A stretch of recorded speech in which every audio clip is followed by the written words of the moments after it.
How to add friends on eFootball 2024.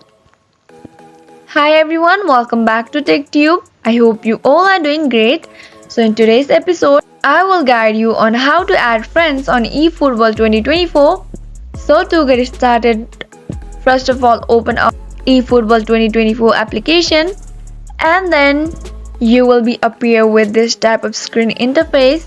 So in order to add friends on eFootball 2024, what you gotta do is simply tap on match option.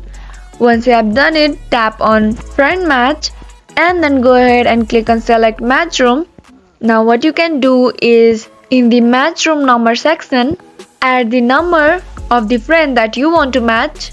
Once you have done it, click on OK and then the number you have added will be successfully become friends with you on eFootball 2024. I hope you found the video to be helpful and informative. If yes, go ahead and subscribe to our channel and also press the notification bell for more updates.